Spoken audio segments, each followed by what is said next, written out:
Monday to Thursdays from 9 on GBNews.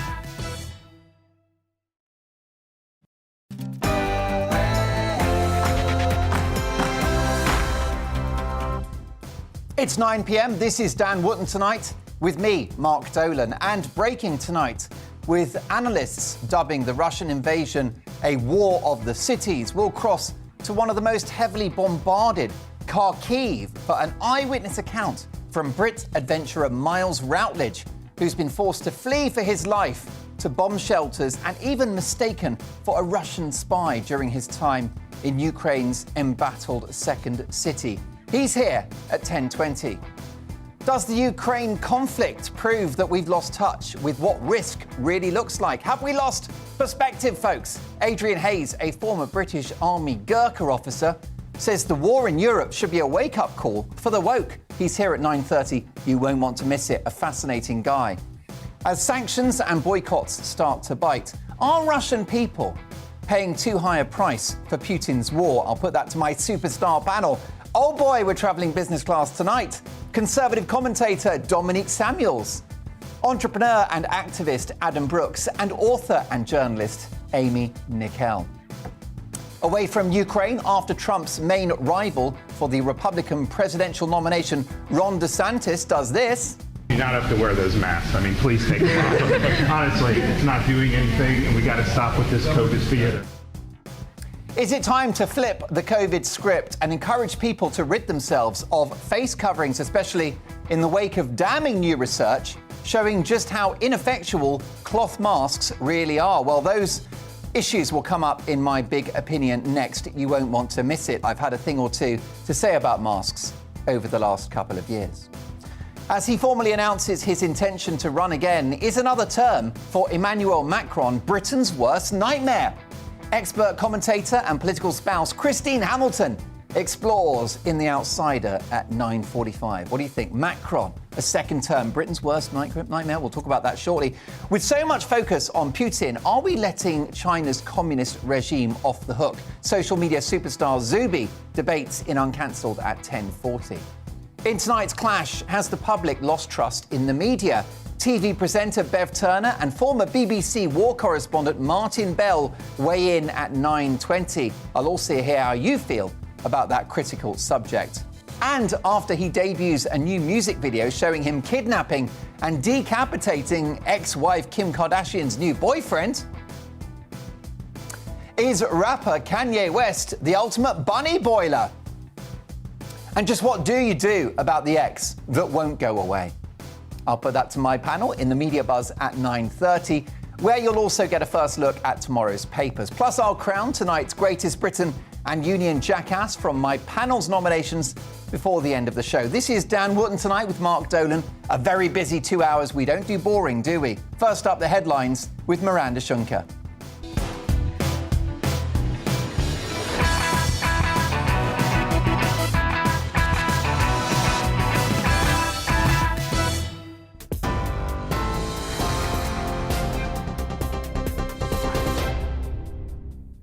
Hello, the top stories from the GB newsroom. Ukraine has continued to be bombarded with attacks as day 8 of the invasion draws to a close. Russian troops are around 15 miles outside Kiev's city centre.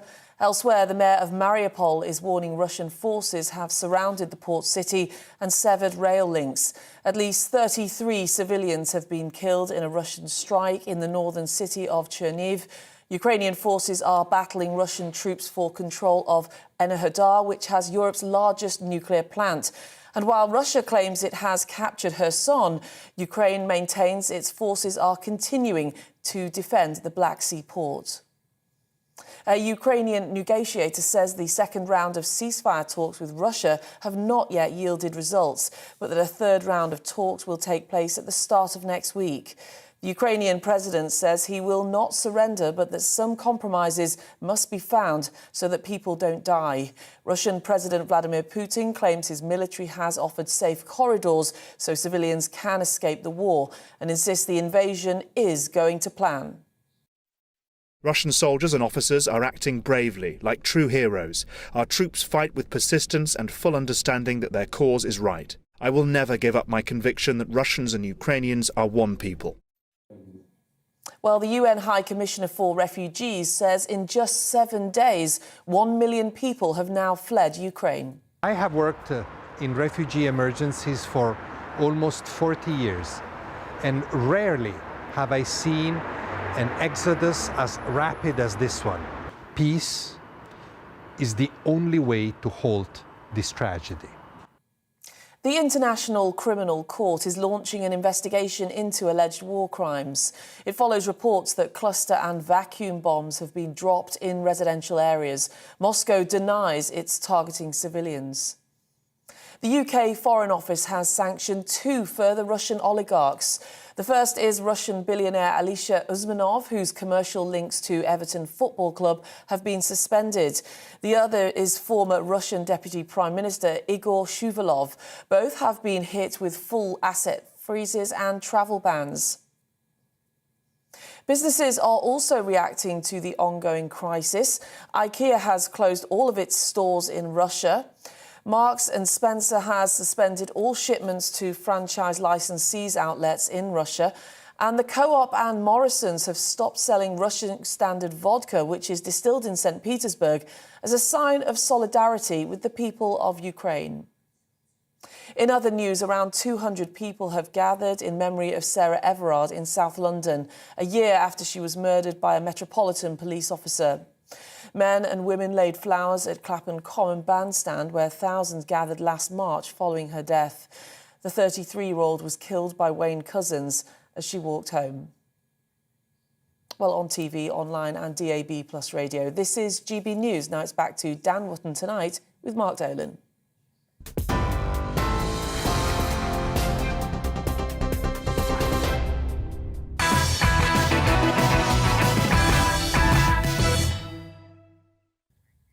If you want to see what true leadership looks like, take a look at this from US Florida Governor Ron DeSantis telling those around him to get rid of their masks. You not have to wear those masks. I mean, please take them off. Honestly, it's not doing anything, and we got to stop with this COVID theater. So if you want to wear it, fine, but this is ridiculous. It feels like a moment in the conversation, as was this. Do you recognise that guy? In the summer of 2020, one afternoon at 4:05 p.m. on the radio, I famously chopped up a mask during my opening monologue. The video went viral and was ultimately watched by 10 million people across all platforms. Prior to the mask mandates, we'd had weeks of top government experts, including Jenny Harries, Jonathan Van Tam and Anthony Fauci, all saying you don't need to wear a mask. In the case of Dr. Harries, she argued they could make matters worse. Face masks could increase risk of infection, medical chief warns. She also said the evidence on masks was not strong in either direction, hardly a ringing endorsement. Sadly, there was a flip, a U-turn effectively, and the mandate came in, ignoring 4 decades of research into face coverings, showing scant evidence that they could stop the spread of a seasonal respiratory virus. So what changed? Well, covering our faces was, in my view, about behaviour, not science. It was about reminding everyone that we're in a pandemic, and it was about governments and corporations being seen to do something, that famous COVID theatre. And of course, mask wearing on a grand scale became a symbol of compliance. I'm wearing a mask. I'm doing what I'm told. I've covered my face. I'm obedient. I'm your servant. I am your slave. I personally think they're evil. I'm horrified that people still walk the streets in fresh air, clad in these ghoulish devices. In my view, they are the devil's work. How unsurprising, therefore, that mask wearing is so commonplace in the hateful dictatorship of China. I can't believe that along with lockdowns and social control, that we've imported those methods, those values and those optics to our own shores. Now, I've always said that if you want to wear a mask, knock yourself out. Wear 3 if you like. Perhaps it will make you a nicer person. But forgive us terrible people who would quite like the maximum amount of available oxygen to enter our lungs every 5 seconds and not breathe back in what's just come out. I'm so sorry. I hope that doesn't make me a terrible person or a diva. The masks, of course, have become political, dividing the population between those who support lockdowns and other unprecedented government interventions and those who value a bit of bodily autonomy and the desire to choose. You know, freedom. Remember that? Except that freedom has become a four-letter word. And of course, freedom should involve the right to wear or not wear a mask. But I'm now starting to think that the government should actively discourage mask wearing. Some people may feel reassured by them, and if so, no problem. Although it fills my heart with joy to see people in these so-called vulnerable groups going about their lives without masks. There are so many battle-axe old ladies in my local charity shop, perusing the aisles, looking for bargains, mask-free. Turns out they trust the vaccine, they trust their immune systems, and perhaps they've read the data on masks. Praise the Lord.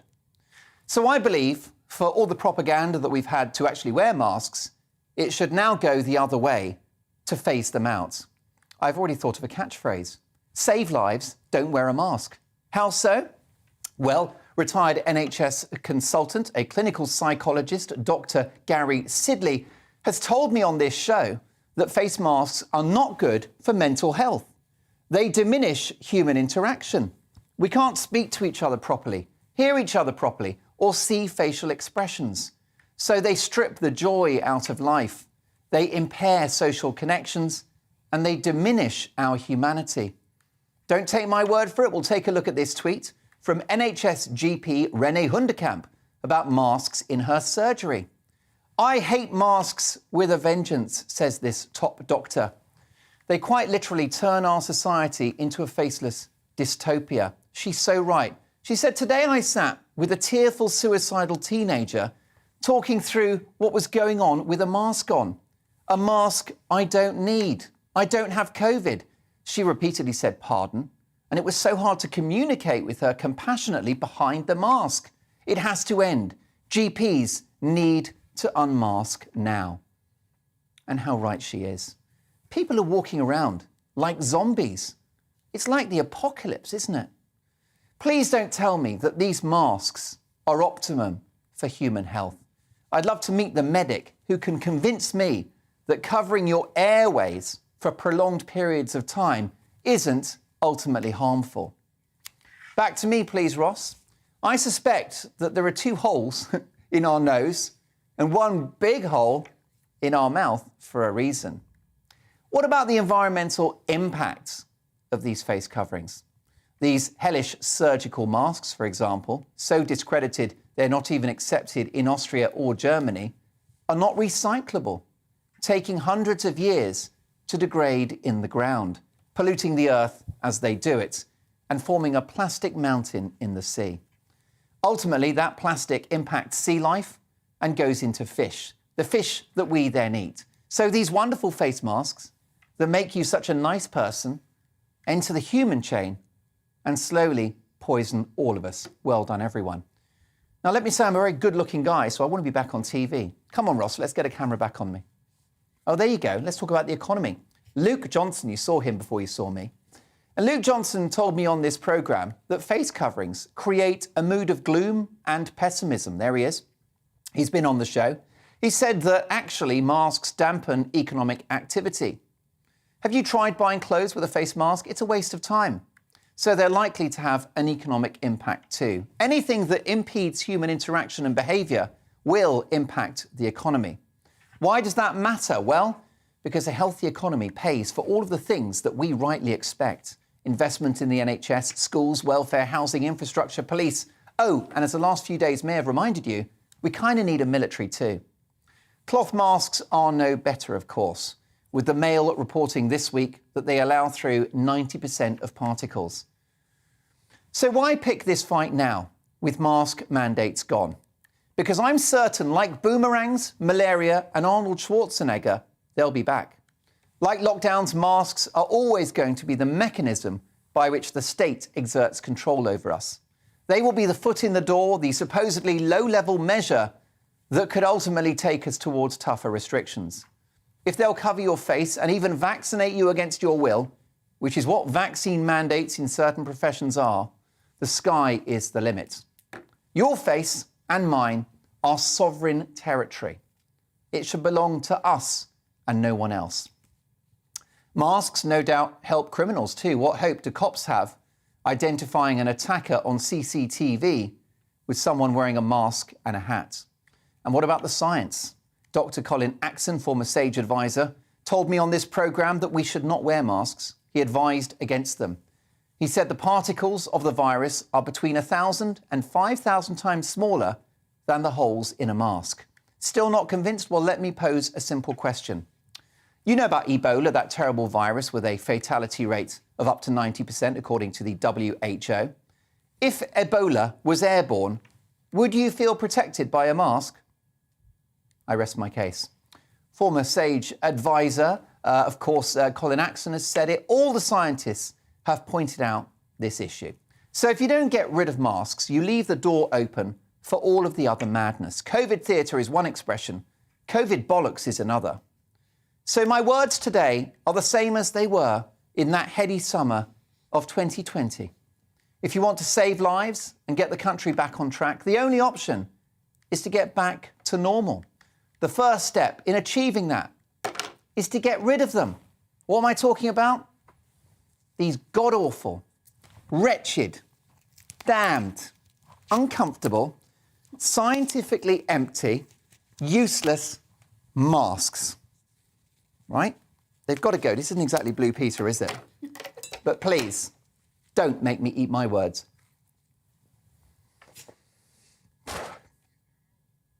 So, panel, what do you think? I've got to clear up the studio. But Dominique Samuels, is it time to actually push back on mask wearing and say, actually, don't wear a mask?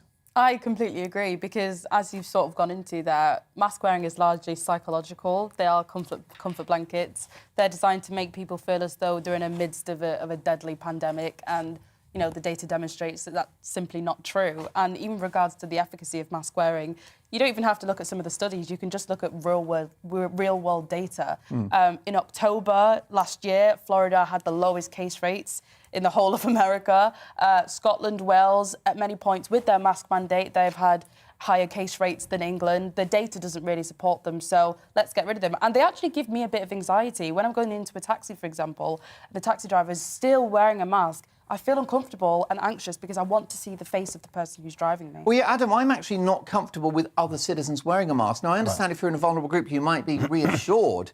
Actually, personally, if I was in a vulnerable group, I wouldn't feel protected by a mask because I've looked at the data and I wouldn't feel any safer. But I'm actually quite bothered by other people wearing them, the spectre of this kind of zombified society. Yeah, I get that, but I'm freedom of choice across the board. So if someone feels it helps them, I respect that. But I Do you not think there's a subtle pressure, though, in the way that people wear masks? It's like, I'm wearing one, so you should. Yeah, but I don't care. Projecting that. No, there is. Projecting. Dominic, am I projecting? There is pressure. I don't think you are projecting. I think the purpose of masks was largely psychological.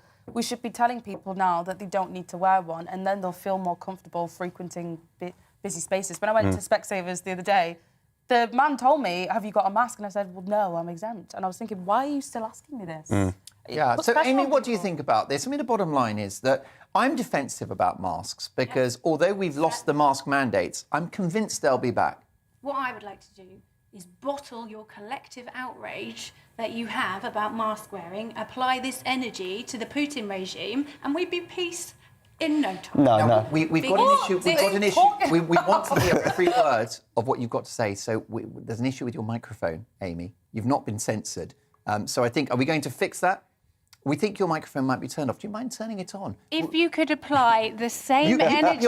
You put your microphone... I'm going to give you loads of airtime, so I want to hear what you say, but do you mind switching your pack on? And let's get back to this, because the bottom line is that I guess it is personal choice. Do you think it's likely that mask Dial up mandates... the empathy, Mark. There you go. Do you think that mask mandates will return, Adam? I can't see how they will with the science now. I mean, all the studies are showing that these cloth masks do very, very little. So I think, again, I hope if we ever get into this situation again, that it is really guidance, and people are urged to do what they feel comfortable. Yeah. Do we have a microphone? Because I really want to hear Amy. Is her microphone on? If not, why doesn't someone come in? It's live telly. Can someone come in and fix Amy's microphone, please? And it's not a problem, because I'm going to make sure that... Because I really want to hear what you have to say about this, because actually, here's the point, Dominique. The vast majority of the public are pretty supportive of... Mark, I've turned her on. Oh, you've done... Not for the first time in your life. Amy, I'm so glad that you're back on. Look at that. What a helpful panellist. OK, you should charge a bit extra for that. That's it. Technical skills. Okay. Very good with his hands is Adam. Right. I'm defensive about mask mandates because I think they'll be back this winter. Yeah, but I don't think that's something you need to fear. And I think that if it's not going to be mandated again, and if people are wearing masks, I think that you are wrong to suggest that it's all about, oh, I think I'm better than you. Most of the people... No, there are a lot of people that think they're better than you. How do you know that? You're a mind reader. Because I work with the public. OK, so most people... This has become a symbol of the divide that has been produced because of COVID. So it is a completely politically charged divide between people that think that the restrictions weren't enough and people that think there were too many restrictions. And it's become a symbol. If you're that worried about your face, just get your picture printed on, and then that will sort you out. I don't want my airways covered. What is your mask made of? Cement? Like, this is ridiculous. Why have we really got to the point where the state is impacting our respiration? It doesn't impact your respiration. How is it possible that a fabric covering doesn't affect your respiration? It's a choice, and if some people want to make that choice to wear one, it's completely up to them. And I think you should stop judging those people and let them be free to do whatever they want to wear. Those people are the ones who are generating this atmosphere where you're bad if you don't wear a mask. Those people are the ones with children going through chemotherapy. Those people are the ones with immunosuppressed relatives. Those people are protecting the vulnerable. And if you can't relate to that, then you need to, like I said earlier, they're actually doing something. Do you think a device in which the holes are between 1,000 and 5,000 times larger than the virus will protect someone that's immunosuppressed? I think there's about a 10% chance. If we wanted 100% chance on every protective measure we took, we wouldn't wear a seatbelt, we wouldn't use a condom. But like Dr. Colin Jackson said, though, people feel better. 5 million people have died. What about no surprise that we're a little bit cautious. I'm epileptic, so I've very rarely worn a mask in the last 2 years because they make me feel anxious and sort of claustrophobic. So that's my excuse, I should say, if ever I was challenged. And I think people need to understand that there are people that they don't have to be epileptic or have an illness.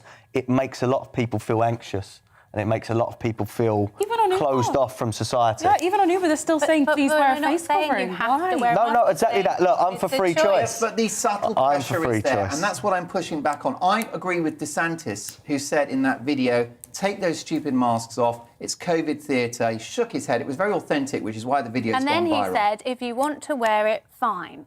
And I think that's what we want to tear them off their faces.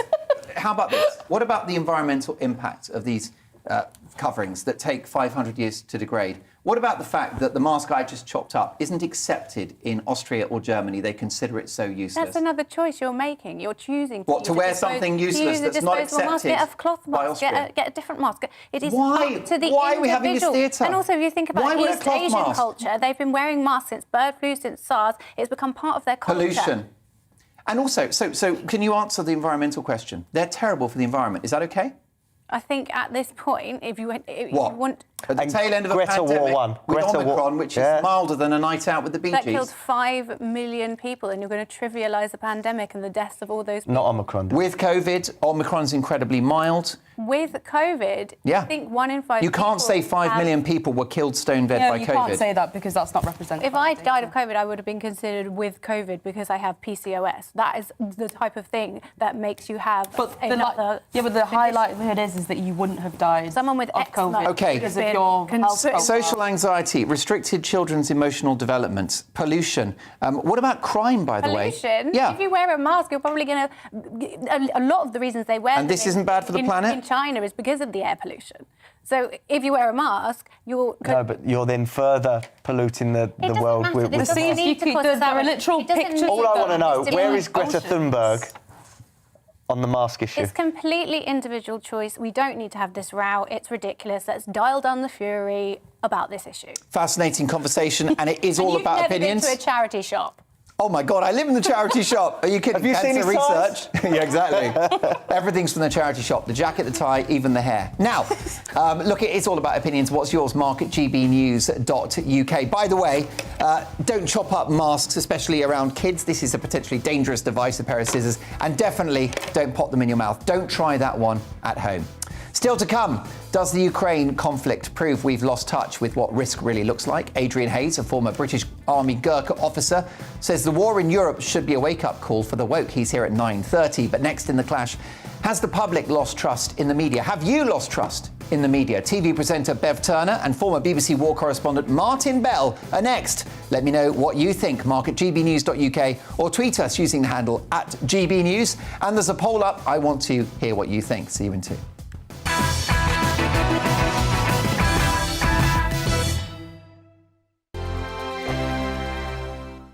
GB News is the UK's home of discussion and debate from all perspectives. To stay up to date on the latest stories, make sure that you subscribe to the GB News channel right here on YouTube. You can watch us live 24/7 across the whole world. You can also check out exclusive content and catch up on previous episodes of your favourite shows.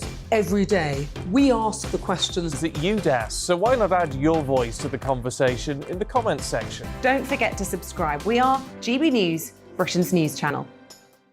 Every night at 11 on GB News, we bring you the next day's stories the day before. Basically like time travel. If it's a big story, we'll cover it, guaranteed. But we'll also have some fun along the way. Big opinions, big laughs. Sometimes big hair. This is Headliners, the paper review show that won't send you to sleep like the others will. 11 p.m, 7 nights a week. Join us.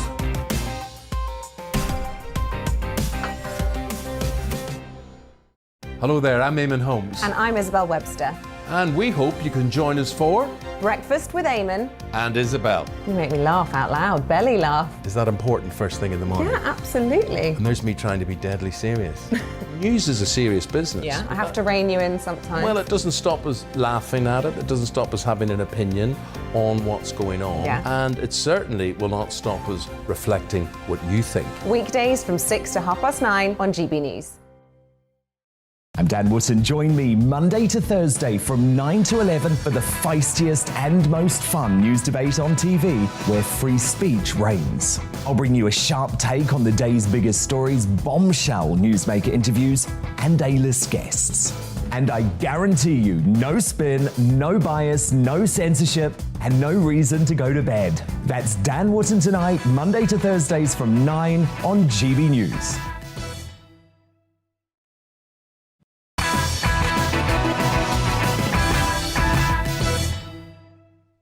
So many emails to get through, but first, it's The Clash, in which we tackle a major news story of the day from multiple points of view. This show, as you've just discovered, is all about opinions. As a devastating war plays out in Ukraine, the role of the media in reporting the truth has never been more important. But following a divisive national debate around Brexit, which some feel was covered by broadcasters in a partisan pro-Remain way, and following a perception by some that the reporting of the pandemic offered just one view, mainly the government's view, is the media still the trusted source of news it once was?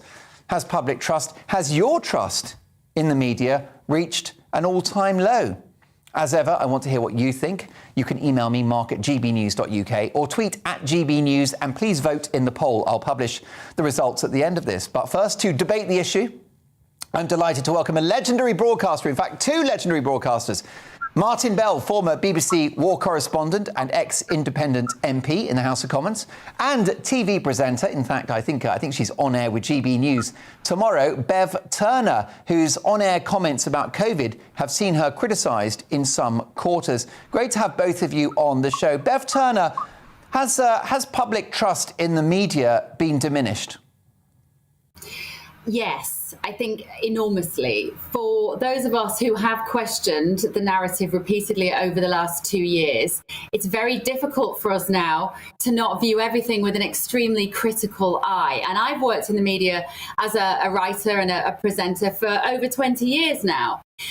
And I felt like I have seen behind the curtain in the last 2 years. A big day for me was when I attended one of the freedom rallies. It was the second freedom rally, and people had been to the first and said, you should come along. It's like-minded people who just want to ask questions. It was written off as an anti-vax event eventually, but it wasn't that. There was lots and lots of people discussing and wanting to stand there to feel like they had their tribe. I was walking along the streets of London with several 100,000 people, and there was nothing on the mainstream media. I got home, I watched the 6 o'clock news, nothing. 10 o'clock news, nothing. And at that point, I felt like things were seriously going wrong in this country for where our media was concerned. And I understand that the government bought up a lot of advertising space in the newspapers, particularly. They spent £300 million on advertising space in the newspapers. And I don't think it's unreasonable to suggest that that affected the editorial bias of a lot of the stories. And the fear-mongering was dependent on that one-sided version of events getting out and being fed into our homes every day. And nobody is more disappointed about that than I am. I have been a champion of the British media, as I say, for more than 20 years. And luckily, GBNews has been a beacon of, I believe, impartiality in not spreading unnecessary fear for the vast majority of people. But has it been damaged for some of us? Yes, it has. For a lot of people, no. For those who bought into the one-sided fear dynamic, they don't know. They don't realise what's happened in the last couple of years. Those people still have faith in the mainstream press, and I find that a little sad, but it is as it is. Martin, I remember watching your powerful, informative and neutral, dispassionate war reports. You're a great journalist, a very brave man as well, along with your crew. Is the media as trusted now as it was then? Yes, I believe it is. And I believe it to be even more trusted. If anything, I think the present emergencies of the pandemic and the war in Ukraine have absolutely emphasized the reason for public broadcasting. 183,000 of our citizens have died with or from COVID. We really don't need a broadcaster promoting the idea of anti-vax. We do not need a broadcaster beginning to be in favor of Putin. Look, I've spent 33 years public broadcaster. I've risked my life. I know people who've lost their lives. You drew the connection with Ukraine. We just have to understand where we are. And honestly, Mark, when you finished your career, you have to ask yourself where I was. You need the admiration of people who work with you and the people who work against you. And if you don't have that, you might think you've made a big mistake. I think GBNews has got to get a grip of itself, frankly, and ask where it is and where it's going. Well, Martin, can I just jump in, because I would like to go for it. Has more respect for of course, Martin it's all about opinions. than me, and I'm sure you too, Mark. To see what you've done not only in journalism but also in politics is remarkable. But things have changed beyond all recognition in literally the last 2 years. So to give you an example of the kind of thing that I'm talking about, the ticking up numbers every day of those people who had died with COVID. And I would take issue with those numbers. They are not people who necessarily were healthy individuals who died. They weren't at all. 95% of people, sadly, who had COVID on their death certificate had at least 1, 2, or 3 pre-existing medical conditions with an average age of 82. That has remained constant. And therefore, we have to ask whether it was a proportionate response for our British media to put up the number of deaths every day and what that was doing to teenagers' mental health, what that was doing to children who thought that their grandparents would be next. It was extremely damaging, and it was not necessary. That would only work if there was a similar number of people being demonstrated as having had COVID and recovered and having got better, to give what I would describe as a completely proportionate and impartial analysis of the situation. Precisely the sort of journalism that, Martin, you pioneered. That, sadly, has not existed for the last 2 years. Will it come back? Perhaps. But what has also happened, because of this knock in trust with the media. People are now questioning the war in in the Ukraine. So I was on the TV this morning and I was very, asking all the questions, open-minded, asking what we can do to help the people in Ukraine. And I had a lot of people on social media asking why I was suddenly towing the mainstream media line when I had questioned things for 2 years. And I had to hit back and say, because this is not COVID. This is demonstrably a conflict with personal human stories of tragedy and death. This Martin. is not COVID, but that trust Too is right. gone. Too right. Martin, what does the expression GB News needs to get a grip mean? I believe that GB News and perhaps Talk Radio are the only broadcast platforms that have looked at the possible downside of lockdowns, that have listened to the scientists who signed the Great Barrington Declaration, who have argued that lockdowns have been the biggest public health disaster in a century, that we've borrowed £500 billion, that we closed schools for which there is no tangible evidence that stopped the spread of COVID. And you mentioned anti-vaxxers. Well, is it OK to discuss the impact of vaccines on people that perhaps don't need it? Should children be vaccinated? What about those that have had COVID and recovered? Natural immunity. I'm triple vaxxed, but I'm determined to ask questions about the vaccine. In what way is any of that a question of needing to get a grip? I think that your GB News, it provides a valuable service in questioning the orthodoxy. But you advertise yourselves as a news channel. And I would ask, in the major conflict of our time, the first most serious war in Europe for 1945, where are your teams in Kiev? What sort of news is it? All you're doing is offering opinion. If the opinion was based on the reports of your reporters in the field, I think you should look seriously at what you're doing and wonder if you want to go on doing it. That's what I think. Well, look, the bottom line, Martin, is that GB News is a news discussion channel. We obviously have an impartial news team, like the brilliant Miranda Shunker, who does the bulletins on my show. She's one of the best journalists in the industry.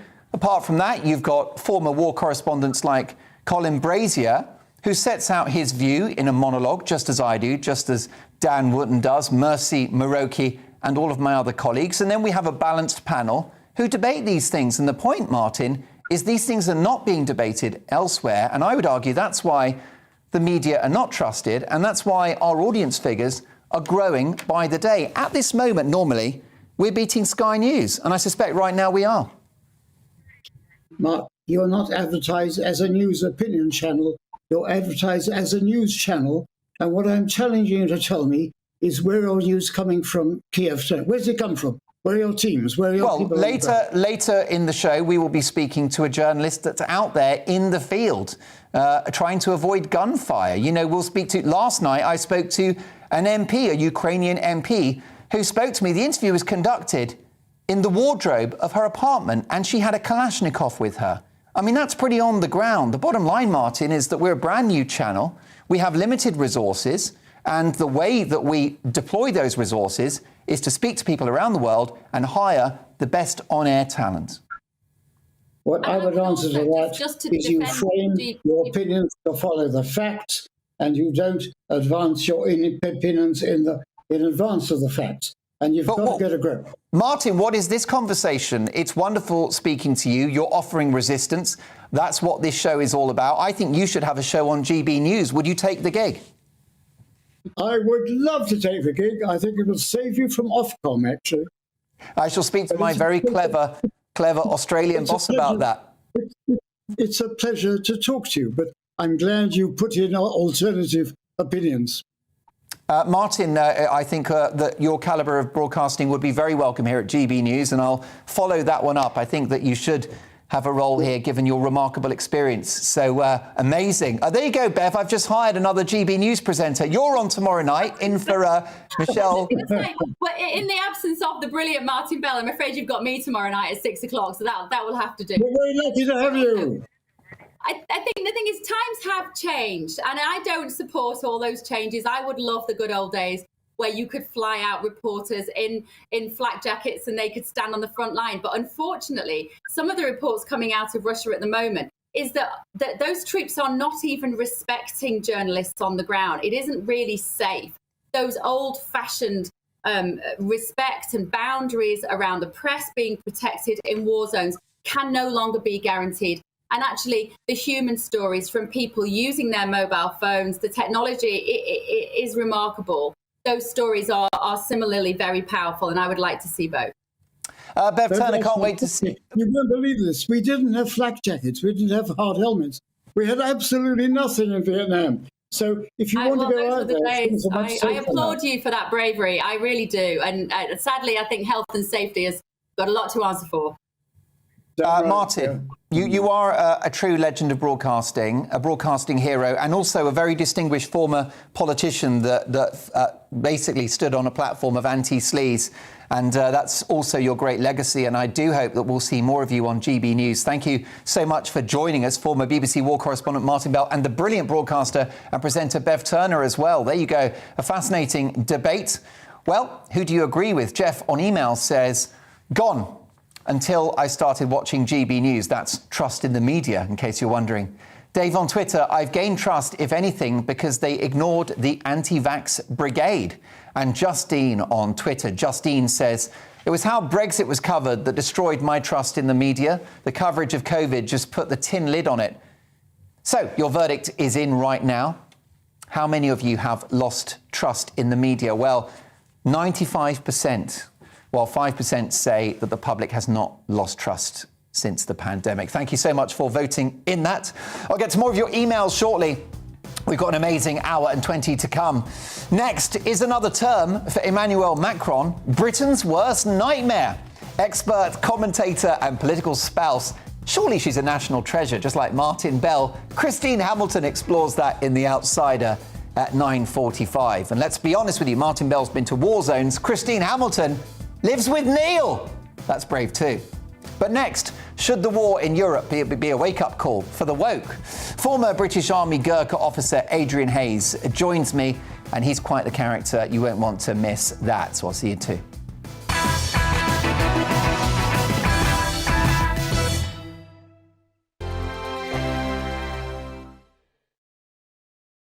GB News is the UK's home of discussion and debate from all perspectives. To stay up to date on the latest stories, make sure that you subscribe to the GB News channel right here on YouTube. You can watch us live 24/7 across the whole world. You can also check out exclusive content and catch up on previous episodes of your favourite shows.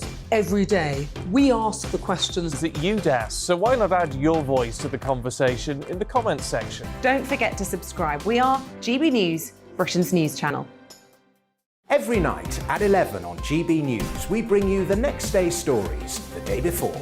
It's basically like time travel. If it's a big story, we'll cover it, guaranteed. But we'll also have some fun along the way. Big opinions, big laughs. Sometimes big hair. This is Headliners, the paper review show that won't send you to sleep like the others will. 11 p.m, 7 nights a week. Join us.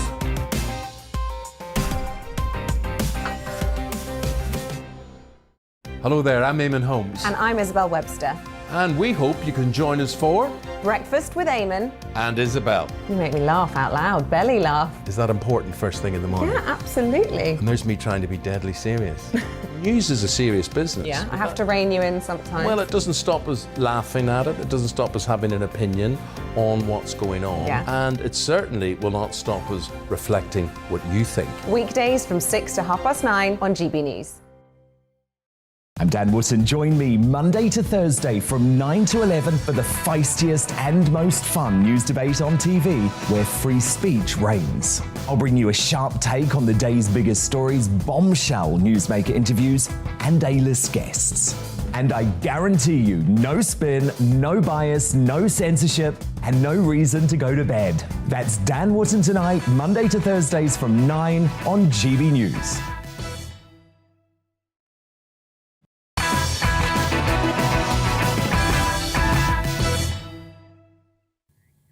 So many emails coming in. Where can I possibly start? Let's have a look at some reactions to Martin Bell Dear Mark, says Lynn, please don't have him on again. He's the most arrogant, biased git I've ever heard. He wasn't very impartial in Northern Ireland, especially when talking about the unionist side. Well, look, it is all about opinions. Thank you for that, Lynn. How about Andrew? Mark, just brilliant. What a great interview. We've certainly sparked a debate there about whether or not you still trust the media. Noel says, is Martin Bell a typical lefty former BBC man who clearly hates GB News, as it's perceived to be right-wing and clearly would like you closed down? I suspect so. Well, look, Noel, thank you so much for that. I'll get to more of your emails shortly, including a big reaction to my big opinion, which is now available on Twitter. You can pop over to @GBNews on Twitter, and Carl has crafted that into a video, which is up there now. Take a look if you missed it. Over the past week, the world has witnessed the true meaning of the word crisis following Russia's invasion of Ukraine, with the breaking news tonight that 249 civilians have been killed, this according to the UN. But has the conflict exposed the fact that in this country, we've lost touch with what genuine risk and danger looks like? For 2 years now, it's been deemed a risk to walk out of your front door in case you catch or spread a virus that for most of us is mild and non-fatal. And when we were faced with some tumultuous weather during Storm Eunice, Britain's default position was not composure, but to promote climate change scaremongering and a general sense of panic. Well, I'm pleased to say that Adrian Hayes is a former British Army Gurkha officer turned author, speaker, coach and social commentator who joins us now with adventuring achievements like trekking to both poles as well as summiting Everest and K2. Adrian knows what real-life danger looks like. Hi, Adrian. Good evening, Mark. Good evening to your viewers as well. Great to have you on the show. You're very brave coming on GB News. I've been on a few times already, but first on your show. You're a glutton for punishment. Adrian, do you think we need to recalibrate our relationship with risk? Yeah, absolutely. But Mark, I've seen over the last, and it's not just COVID, but over the last few years, that everything that happens now is a crisis. It's an emergency, it's a catastrophe, it's the greatest threat to humankind since civilization began. It's 1 minute to midnight, it's 1 minute past midnight. It's all these superlatives about what things are challenges and issues, some of them very serious. But I think we overblow everything. And as you said right in your introduction, the Ukraine war, a real serious crisis, has perhaps put things in perspective. Well, yeah, I mean, that's the point, isn't it? That, I mean, for example, if you look at the pandemic response, clearly it's a dreadful virus. We all hate it. It's been devastating for the country and the world. But do you think there was a sort of overreaction to the virus, given the statistics around what it actually does? Well, and this is my point, that I think we've lost relationship with risk. We've lost our understanding of it. We've lost the skills of logical, analytical, rational thinking, critical thinking, and judgment. And I think put all these things together, that it really, I do think we did overreact. I mean, and no one of our position says it wasn't a serious virus. Of course. It was serious, but it wasn't the Black Death. And what I'm saying is, instead of this rational, logical, sound judgment place, we went into fear, to worry, to panic, to paranoia, to hysteria. And you don't make sound judgment calls. You don't make sound decisions from a place of panic. You've got to have clear leadership, calm, collective assurance, and make the decisions from that base. Yes, and panic and fear is now a mindset. It's a habit. I think it's been inculcated by government behavioural scientists. The so-called nudge unit, as written about in A State of Fear by Laura Dodsworth, a friend of the show. Briefly, Adrian, the clock's against me. Can I ask you about how my viewers can actually manage fear going forward? What is the best trick? Because you are the master of all fears. If people are afraid of anything in life, whether it's the coronavirus, the war in Ukraine, maybe they're worried about an issue at work, a relationship, what is the best way for us human beings to tackle fear? Well, I think that great quote, the only thing to fear in life itself is fear itself, that or the one that goes like that. Look, you know, there is risks in everything we do in life. Everything has got risk. And I just think to look at it rationally, look at the data, look at the stats, and realize that this, and one of the main reasons, this sanitized safety, elfin safety, obsessed society that we've come into has shrunk our comfort zone. So when these challenges happen, we're going into this sort of state of panic. And I always say, look, resilient people expect crap to happen. It's going to happen to all of us. And just to recognize that and deal with it from a calm, rational, logical position. Adrian, you are a hero. I'm going to give you an applause. I would give you a standing ovation, but I'd be out of shot, which will probably be brilliant for ratings. But look, thank you so much for joining us and come into the studio soon. Look, you've been up various mountains. You can certainly make it into Paddington. Catch up soon. Brilliant stuff. Well, there you go. Coming up, we've got another busy hour and 10. Tomorrow's newspaper front pages on their way. Also, as sanctions and boycotts start to bite. Sanctions and boycotts are starting to bite. Are Russian people paying too high a price for Putin's war? That's right. Should we be picking on innocent Russians that have done nothing wrong? My superstar panel will debate that at 10. But next is another term for Emmanuel Macron, Britain's worst nightmare. Can you imagine another 4 or 5 years of that guy? Well, we'll speak to expert commentator and brave political spouse Christine Hamilton in The Outsider. That's after the break.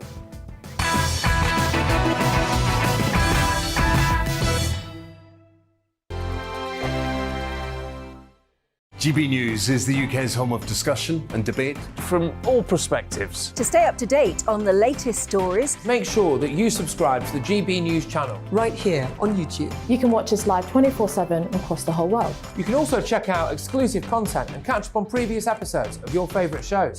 Every day, we ask the questions that you'd ask, so why not add your voice to the conversation in the comments section? Don't forget to subscribe. We are GB News, Britain's news channel. Every night at 11 on GB News, we bring you the next day's stories the day before. Basically like time travel. If it's a big story, we'll cover it, guaranteed. But we'll also have some fun along the way. Big opinions, big laughs. Sometimes big hair. This is Headliners, the paper review show that won't send you to sleep like the others will. 11 p.m, 7 nights a week. Join us.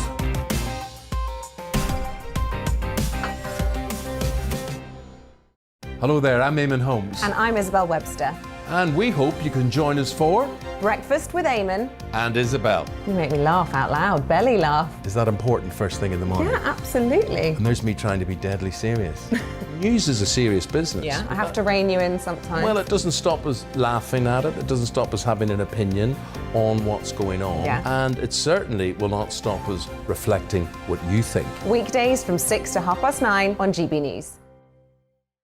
I'm Dan Wootton. Join me Monday to Thursday from 9 to 11 for the feistiest and most fun news debate on TV, where free speech reigns. I'll bring you a sharp take on the day's biggest stories, bombshell newsmaker interviews, and A-list guests.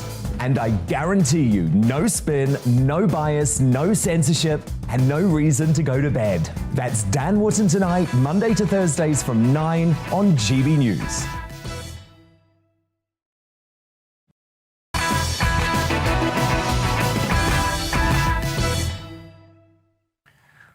Do you trust the media? This from Graham, who says, Dear Mark, emphatically no trust. Don't trust it to give a balanced, unbiased opinion. Lying by omission is rife. Thank goodness for GB News and GB News being on the air. Keep up the good work. Well, look, thank you so much for your kind words on that one. Although we would appreciate some tough love as well. If there are any trust issues you've got around GB News, please drop me a line, Mark at GB News, and let me know how we can do better. Christine Hamilton can't do better. She's tonight's outsider. Emmanuel Macron has announced today that he will seek a second term in office at next month's elections. Given some of his main opponents' alleged links to the Kremlin, he's in with a good chance of winning too. But would that be a good thing, especially for us just over the channel? Or would a second term for Macron be Britain's worst nightmare? Think about it. It could mean no end to the migrant crisis, an attempt to get Britain back into the European Union, and a push for that arch-Remainer plot, an EU army trumpeted again by Macron last night. Of course, always opposed by Britain. Here with me to discuss this is the brilliant media personality, broadcaster and writer Christine Hamilton. Hi, Christine. Hello, Mark. Always great to be with you. Christine, can we really face another 4 or 5 years of Macron? Yes, I don't see why you're getting worked up about it. It's going to happen. It's no big surprise that he's standing again. He's a globalist creep, frankly. He's a sort of preening egomaniac with a Napoleonic complex, and I really don't think it matters at all. What we need to do is our government needs to grab the Brexit dividend by the balls and ignore all the threats, etc., from Macron. We've started on that because we've appointed Rees-Mogg as Minister for finally getting us out of Europe properly. We just need to call their bluff. I mean, we've done a trade deal with New Zealand only this week. We don't need French cheese. We don't need French wine. I mean, it was de Gaulle who said, how do you govern a nation with 246 cheeses, for heaven's sake? Now he wants to have his own army.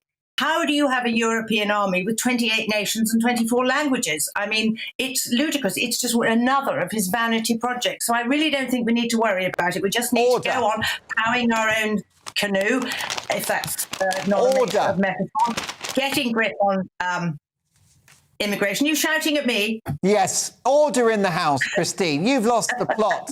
The bottom line, Christine, is we know that Macron is going to weaponise, as he has done, the Channel. The migrant crisis is going to get worse on his watch. Yes, it is. And that's why we need to get tough on his watch. If he's going to be there for another whatever, then, which I'm perfectly certain he is, we just need to get tough. So far, we seem to have done absolutely nothing. We've just allowed ourselves to be rode over by Macron. We just should not be accepting these people. We should be turning them back. They've arrived in France, which is a perfectly safe country. They are not seeking refugee status from France. They are perfectly safe in France. So we just need to get tough with him on all that. But Christine, do we really want another 4 or 5 years of probably the most powerful politician in Europe now, given that Angela Merkel has gone, somebody that's an arch Remainer who will do everything to punish us for Brexit? I think he wants us back in. Well, I'm perfectly certain he does. Anybody would want us back in the club, wouldn't they? Whatever that club was. But as I said earlier, all this government has to do is just grab the whole thing by the balls. We have voted by an overwhelming majority, the biggest democratic etc. in history, to leave the EU. Now we've just got to get on and do it. So far, we have not done it. No wonder we're afraid of Macron, because too many people are still in awe of him. Too many people in the political class in this country agree with him that we should crawl back on our bended knee and say we've made a terrible mistake. Can we please come back? And I mean, this idea of a European army is just talk about self-aggrandisement. It is a nonsense. I mean, who's going to control it? Who's going to make the decisions? Lumbering bureaucrats? I mean, when what's her name, Ursula von der Leyen was the defense minister of Germany, they were so reduced that their troops had to use broomsticks because they hadn't got any guns. I mean, the whole thing is an absolute nonsense. And the Eastern European countries have clearly said that they want to be protected by NATO, not by a European army. It's a nonsense. It's just a vanity project of Macron to help him get re-elected. That's all. Well, I agree. I mean, I think the single European army fills me with horror, given the fact that it took weeks for the EU nations to take a position on Ukraine. That's when Boris Johnson was very dynamic. He said, cancel SWIFT, let's have tough sanctions. Meanwhile, Europe, who of course are in the pocket of Putin, particularly Italy and Germany, dithered and obfuscated. We've only got a couple of seconds left. You wrote a brilliant book, Great British Battle Axes. You yourself are a tenacious and principled woman. What would you do about Vladimir Putin if you could get in a room with him? You've sorted Neil out. What would you do with Vladimir? Oh, I'd kill him. Simple. He needs to be wiped out.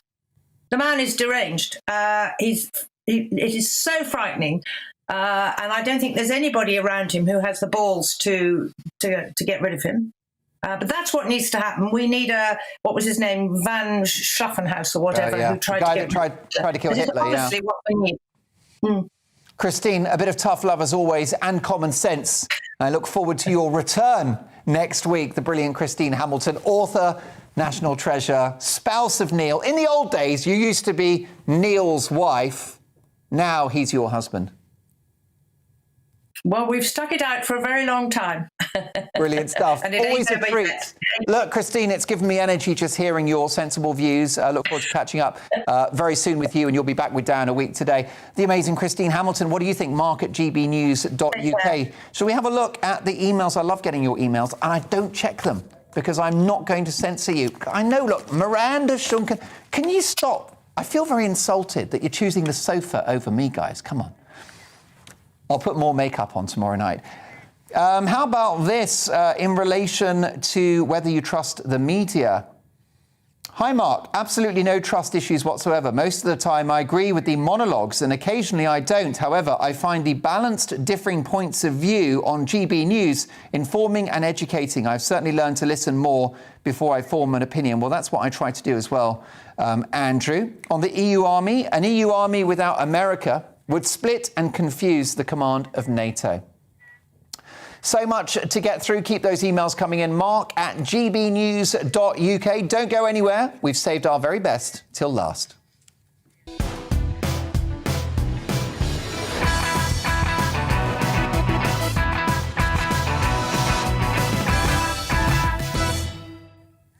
How about this from luscious Linda? Dear Mark, the snide, sneering attitude of the London liberal establishment elites is one reason I stopped watching and listening to mainstream broadcasters. Even LBC is turning back to these roots. At one time, they were virtually the only broadcaster allowing discussion that was pro-Brexit. Your courtesy completely took the wind out of Martin Bell's prejudiced sails. Very elegantly put. Thank you so much for that, Linda. I hope you don't mind me calling you luscious, but I bet you are. It's 10 o'clock. This is Dan Wootton Tonight with me, Mark Dolan. I'm not sadly luscious at all. Ask Mrs. Dolan. Breaking tonight with a US defense official estimating that 480 missiles have been launched into Ukraine since the beginning of the conflict. We'll go live to Kharkiv. That's right, Matthew Bell. We're going live to Ukraine, one of the country's most devastated cities, for an eyewitness account from Brit Miles Routledge. That's at 10:20. But across the border, are ordinary Russian people paying too high a price for Putin's war? I'll analyse that next with my superstar panel, Conservative commentator Dominique Samuels, entrepreneur and activist Adam Brooks. He's also a publican, the drinks are on him. And the brilliant author and journalist, we'll put her microphone on this time, Amy Nickel. With the world focused on Putin, are we letting China off the hook? The social media sensation Zuby, rapper, entrepreneur, legend, is uncancelled at 10:40. And after he debuts a new music video showing him kidnapping and decapitating his ex-wife's new boyfriend, what are you going to do about Kanye West? Is he the ultimate bunny boiler? And what do you do about that ex that just won't go away? We'll debate that in the Media Buzz at 10:30. Plus, I'll take a first look at tomorrow's papers and throughout the hour. And we've got our Greatest Britain and Union Jackass as well. So much to get through. But first, the news, impartial, balanced and brilliantly delivered by Miranda Shunker.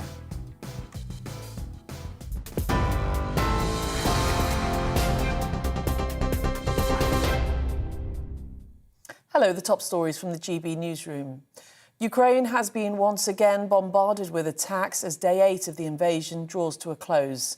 Russian troops are around 15 miles outside Kiev's city centre. Elsewhere, the mayor of Mariupol is warning Russian forces have surrounded the port city and severed rail links. At least 33 civilians have been killed in a Russian airstrike in the northern city of Cherniv. Ukrainian forces are battling Russian troops for control of Enerhodar, which has Europe's largest nuclear plant. And while Russia claims it has captured Kherson, Ukraine maintains its forces are continuing to defend the Black Sea port. A Ukrainian negotiator says the second round of ceasefire talks with Russia have not yielded results, but that a third round of talks will take place at the start of next week. The Ukrainian president says he will not surrender, but that some compromises must be found so that people don't die. Russian President Vladimir Putin claims his military has offered safe corridors so civilians can escape the war and insists the invasion is going to plan. Russian soldiers and officers are acting bravely, like true heroes. Our troops fight with persistence and full understanding that their cause is right. I will never give up my conviction that Russians and Ukrainians are one people. The UN High Commissioner for Refugees says in just 7 days, 1 million people have fled Ukraine. I have worked in refugee emergencies for almost 40 years, and rarely have I seen an exodus as rapid as this one. Peace is the only way to halt this tragedy. Well, the International Criminal Court is launching an investigation into alleged war crimes. It follows reports that cluster and vacuum bombs have been dropped in residential areas. Moscow denies it's targeting civilians. The UK Foreign Office has sanctioned 2 further Russian oligarchs. The first is Russian billionaire Alisher Osmanov, whose commercial links to Everton Football Club have been suspended. The other is former Russian Deputy Prime Minister Igor Shuvalov. Both have been hit with full asset freezes and travel bans. Well, meanwhile, businesses are also reacting to the ongoing crisis. IKEA has closed all of its stores in Russia. Marks & Spencer has suspended all shipments to franchise outlets.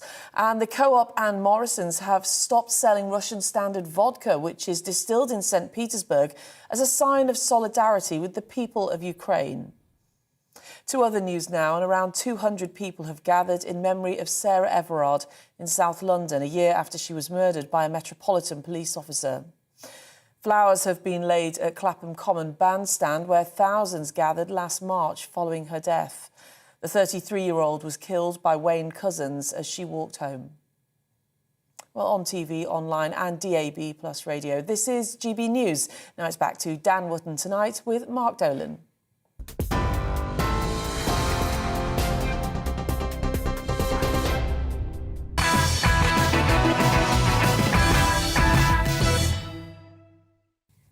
Brilliant stuff. Well, email feedback is pouring in. I did say to you, is there anything that we can do better? And I always want you to tell me what we, and in particular I, can do better, mark@gbnews.uk. Well, you guys are honest, and it's coming in. Caroline says, "Dear Mark, we love GB News and no longer watch the mainstream media." You asked how you can improve. 2 things, in our opinion. Firstly, stop jabbing your finger at the camera like that. Caroline says, "It's irritating, and your mother should have told you not to do that kind of thing." Well, I'm sure you're right. I'm sure she did tell me that, and I've just been a very naughty boy. Secondly, more seriously, stop the hyperbole. Your fantastic superstar panel and contributors, everything is great, best, marvellous. It's all just a bit much. Otherwise, keep up the good work. Well, there you go, Caroline. It's the feedback. I'm loving it. There is one problem, though, Caroline. You're fantastic, and so are tonight's panel. What am I supposed to do? Anyway, thank you for that, and I'll definitely bear that in mind. Similarly, on feedback, Jack says, "Mark, you're shouting again." Yes, I have a volume control, but if I turn you down, then it has to go up whenever anyone else is speaking. Calm down, dear, please. Jack, thank you so much for that. I'm going to whisper like Barry White for the rest of the show. Brilliant. Look, you know I love getting the emails. A couple of quick ones, finally, on masks.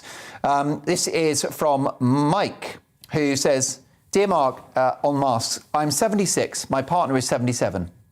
Never worn a mask, will not be having a jab, never followed stupid COVID rules, still here and absolutely fit and happy, no fear here." Well, Michael, I wish you and your other half well.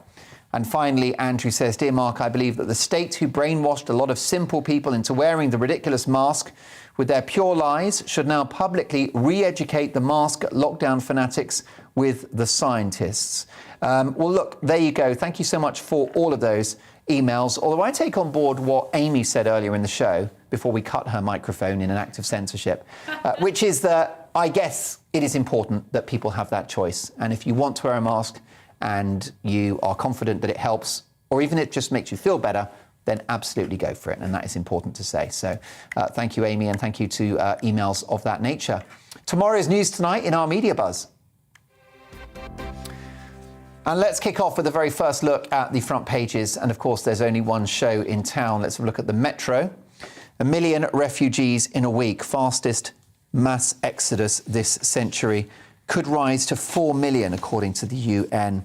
And how about this, the most awful and depressing headline in the Eye? The worst is yet to come. Vladimir Putin's warning to the world is revealed after talks with French president. I've got to say that if old Emmanuel Macron can talk Vladimir Putin out of this madness, then he'll win my respect forever. In fact, I'll go to France, I'll become a citizen, and I'll bloody vote for him. My superstar panel are back with me: political commentator Dominique Samuels, publican and campaigner Adam Brooks, and author and broadcaster Amy Nickel. Now, with the Western world ruling out putting boots on the ground in Ukraine, the establishment has been forced to rely on sanctions and other punitive measures in a desperate bid to make Putin stand down his troops. But these are blunt instruments putting the squeeze on ordinary Russian citizens, thousands of whom, remember, have been arrested protesting the war, despite great personal risk and fears that opposition could usher in martial law. Putin is not Russia, yet it's the whole country, a magnificent country, by the way, paying for his invasion. With the ruble falling to record lows, interest rates doubling, banks banned from SWIFT, shelves emptying, brands including Apple, IKEA, H&M and Nike boycotting Russian consumers, and cash point queues snaking down streets as folk try to hoard their cash, Russian financial experts have even started mourning the death of the country's stock market amid the bleak economic outlook. Worst case scenario, I'm going to work as Santa Claus as I did 25 years ago. But that's only once a year. Excluding jokes, let's do this quickly. Dear stock market, you were close to us, you were interesting. Rest in peace, dear comrade. I'm not going to comment on this stunt because I don't want to believe it. Many thanks to Connor McLaughlin for the voice work in that video. Of course, Russia's discomfort is incomparable to the death and devastation faced by the citizens of Ukraine. But does the West need to consider a new strategy because ordinary Russians are paying too high a price? What do we think about this, folks? I'm really worried, Adam, that it is ordinary people. I mean, that always happens with sanctions. It's the regular folk that didn't start a war who suffer. Right. So I've been taking a lot of flack on Twitter the last few days. That's unusual for you. Exactly, yeah. No, because, look, even though I'm supporting, what we're doing with Ukrainians and, we've got to highlight their plight, ordinary Russians are also going to really suffer. And, what are we meant to do? Cheer their poverty in a few weeks' time? Yeah. I think ordinary Russians, though, they need to know the truth. And they You're not going to get that in a state like that. And if they start to suffer, then they might start to realise what's going on. I think that's an interesting argument. Actually, develop that point, Amy. It's a good point you make, because I think that's why attacking the oligarchs in London is good as well. It's like the idea of leveraging pressure among Russians to say to Putin, no more. Well, exactly. We need to do everything possible to paralyse the Russian economy so they can't finance. Let's paralyse the big business. Wait, let Amy finish your point. That's my point. Yeah. Yeah, I think this idea, though, is really extremely misguided, because if we think about the actual reality of what's been going on, Putin has been amassing troops at Ukraine's border since last year. Putin has amassed Donald Trump. Trumps, yeah. By the way, there's a weapon. I know. The orange one. In all seriousness, he's been amassing troops at Ukraine's border. You're obsessed with Donald Trump. I know, I don't know why. And the fact of the matter is... Sorry, but make your point. It's a really important one. It's very likely that Putin has an extensive pot of money, a fund, to fund his war. I think he's probably factored in that the West, as it always does, is going to use sanctions to cripple the Russian economy. And look, I get the logic, but at the end of the day, all this is going to do is make Putin think, well, I've got nothing to lose. I might go as far as I can. What about that wonderful idea from Amy about people pressure, people power? In an authoritarian, autocratic What if it's millions on the streets? On the one hand, we're calling Putin a dictator, and then on the other hand, we're calling for his citizens to use means of democracy that they don't have. How do you overthrow a dictator? People power. That's how it's always been. But what are people expecting them to do? Protest by starving to death? Away. What if there's more of them than there are the cops? That's what a revolution looks like. I think it's... Am I being naive? It's benevolent. The army. He will attack his own people. I don't think we can underestimate. Yeah, it's not the Russian people that declared war on Ukraine. My whole thing is here. I'm for the oligarchs. I'm for. No. Well, some of them are regular customers in your pubs, don't forget. But big spenders. What ribeye steak? What got me in the week? Go on. And the reason I started tweeting what I was doing is that suddenly I think it's Google Pay and Apple Pay stopped their service in Russia. Yeah. Visa and MasterCard stop their service in Russia. Now, if you're a regular Russian person and suddenly you go to the supermarket and try to use your debit or credit card and it doesn't work, how do you feed your family? I think what you're doing there is you're suggesting that it's those implying the sanctions that are at fault. The reason the sanctions are in place is because the Putin regime is at fault. This all comes back. Well, look, guys, I'll give you a brutal choice. They I guess this is the question you have to face posed by Amy, which is, do you want a no-fly zone of Ukraine and World War III?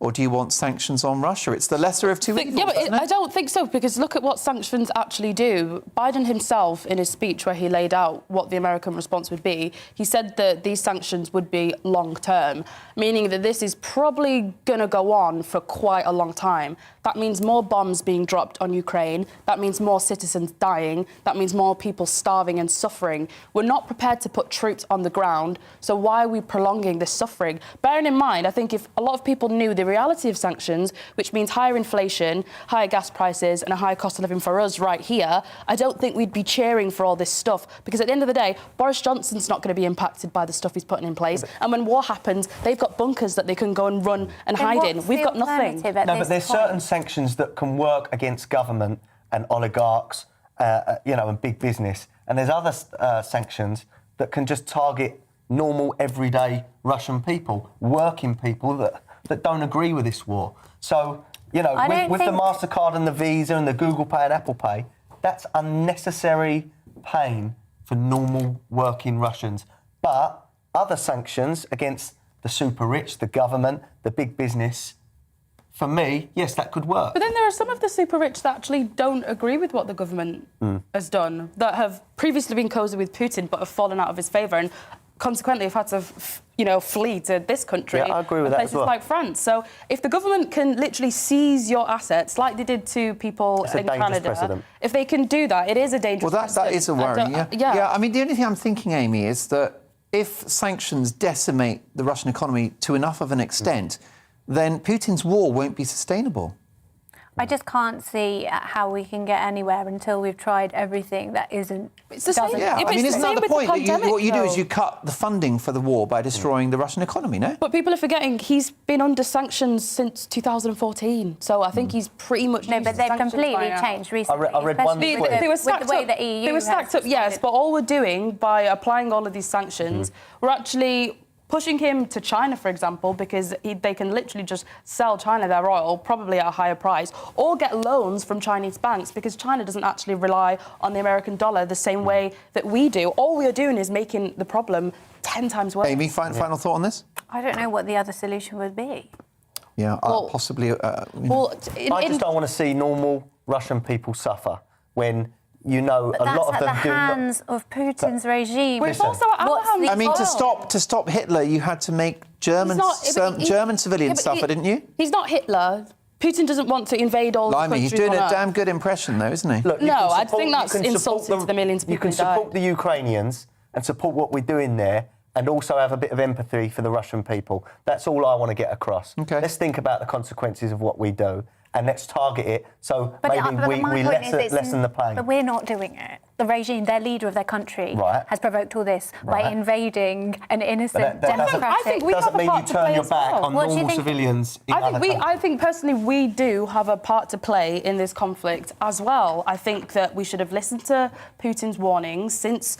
I think 2008, about Georgia and Ukraine joining NATO, about NATO expansionism. We didn't listen, and now we're at a point where he's literally invaded Ukraine. So I think we have a part to play. So we should have listened to a bully. Yes, we don't need Ukraine. Look, I think the targeting of civilians and what's going on now, I don't see how you can defend. I'm not defending him. Obviously, the invasion is disgusting. I disagree with it. But to say that NATO and the West doesn't have a part to play in this conflict, I think is just it's so false. If you just look at history and look at the facts, you'll see it's false. Fascinating conversation. What are your thoughts about this? It's impossible, isn't it? What is the right thing to do? What we can all agree is that we want this destructive, horrific war to end, and we want Putin out of Ukraine. But how is it best achieved? Mark at gbnews.uk. So much more to get through. Coming up after Kanye West debuts a new music video showing him, wait for it, kidnapping and decapitating the boyfriend of his ex-wife Kim Kardashian. How do you deal with the ex that just won't stay away? We'll debate that in the media buzz. Plus, we'll take a look at more of your front pages. But next, after a US defense official estimated that almost 500 missiles have been launched into Ukraine since the start of the conflict, I'll be speaking to disaster tourist and British student Miles Routledge, live from Kharkiv, to get an eyewitness account of one of the country's most devastated cities.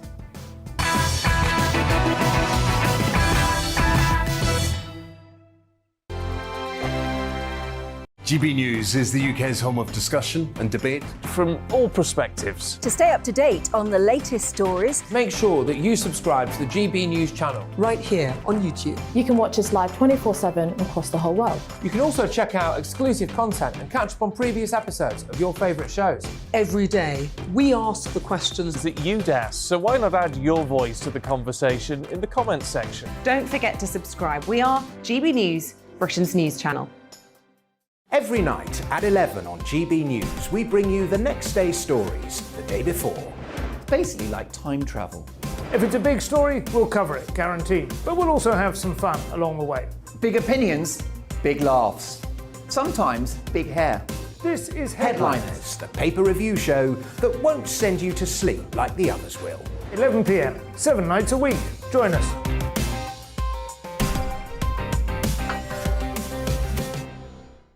Hello there, I'm Eamon Holmes. And I'm Isabel Webster. And we hope you can join us for Breakfast with Eamon and Isabel. You make me laugh out loud, belly laugh. Is that important first thing in the morning? Yeah, absolutely. And there's me trying to be deadly serious. News is a serious business. Yeah, I have to rein you in sometimes. Well, it doesn't stop us laughing at it. It doesn't stop us having an opinion on what's going on. Yeah. And it certainly will not stop us reflecting what you think. Weekdays from 6 to 9:30 on GB News. I'm Dan Wootton. Join me Monday to Thursday from 9 to 11 for the feistiest and most fun news debate on TV, where free speech reigns. I'll bring you a sharp take on the day's biggest stories, bombshell newsmaker interviews, and A-list guests.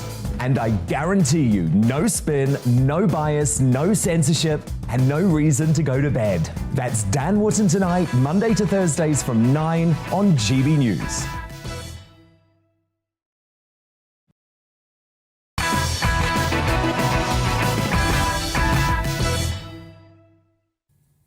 On Russia, Gary says, Mark, your panellist Adam is correct. The oppressed Russian citizens would never dare speak out about Putin if they could still survive monetary, as they have done for many years through fear of reprisals. The facts are that they're going to struggle a lot more, to an extent that food will be short. This will bring anger to the situation. Gary, thank you so much for your considered response.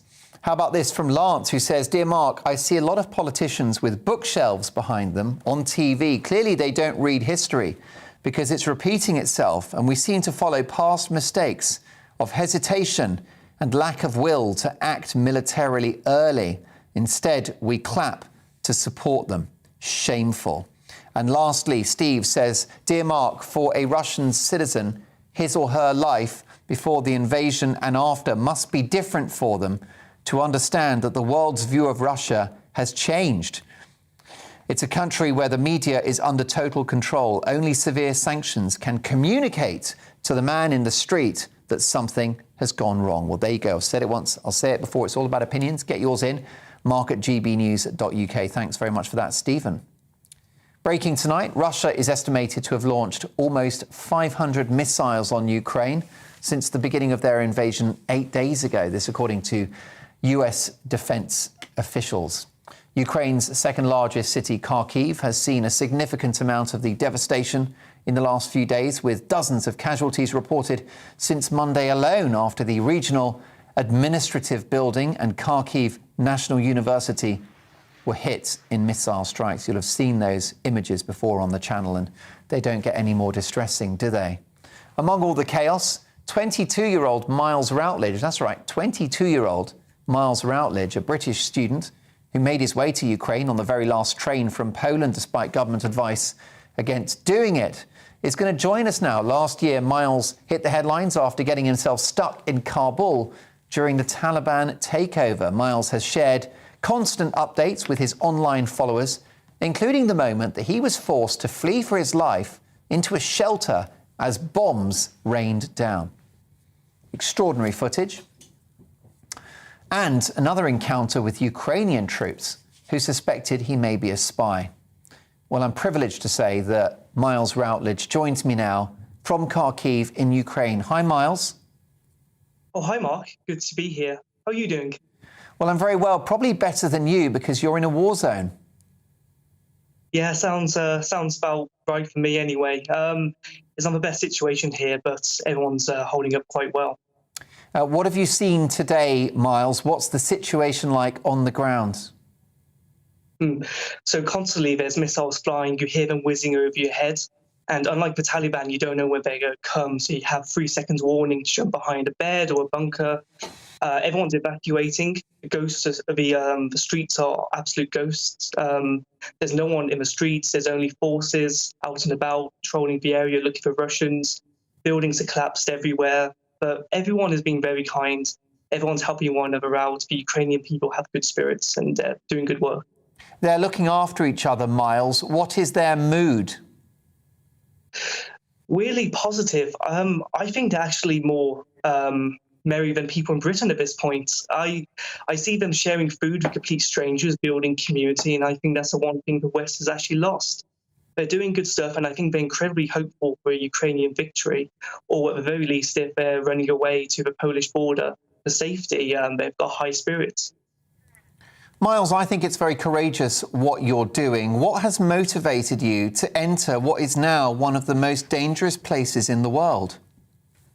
Of course, yes. So when the attacks actually happened, I woke up to many phone calls, and within the day, I booked a plane to Poland to head over. And the main reason I went was I want to do my own little independent journalism better than actual mainstream media. And that's why I've got so many followers.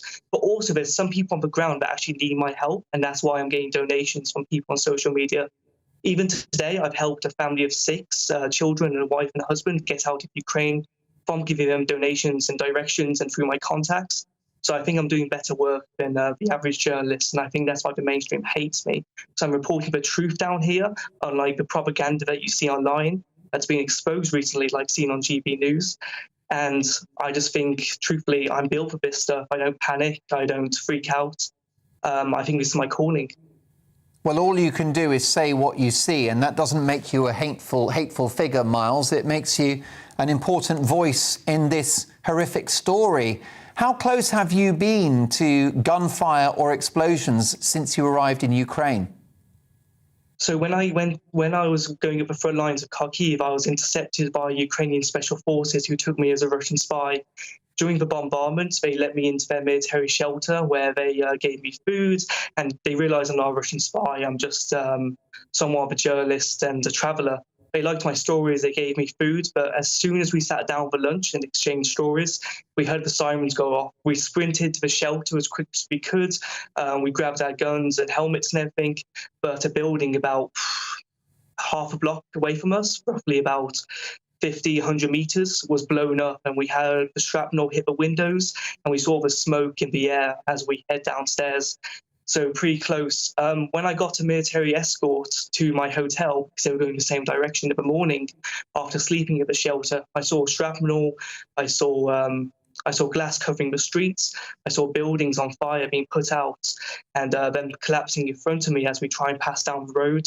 I saw trails of blood, and I saw people trying to do good work despite the situation. And what about your plans for the next few days? What are you going to do, Miles? Because obviously I acknowledge your heroism, your courage in reporting these human stories from the front line. But don't you fear for your life, and aren't your family worried? Oh, the good thing is, truthfully, if I had a family I wasn't estranged from, because sadly my family has many issues and I'm not in contact with them. But if I had a family of my own, or a previous family like parents and anything that I actually frequently talk to, truthfully, I would have been doing this. But in my current situation, I think, with only being a liability to myself, I can put myself at risk and do this good work. As soon as I get a family, maybe I'll stop, or maybe I'll choose a different career. But at the moment, I'm fearless of what I do. I don't hesitate. If I see a bombing, I don't go running. I deal with the situation. And truthfully, I might die here. That's understandable. But I think doing charitable work and handing out thousands to people who wouldn't be able to get it, opposed to charities that are corrupt and donate millions to their CEOs back in the UK, I think I'm doing a better job, and I'd rather die here doing that, knowing I'm a person who believes in Christ and Catholicism. And that's no crime in my book. Miles, is there any concern that you might be getting in the way or hampering efforts of Ukrainians to defend themselves?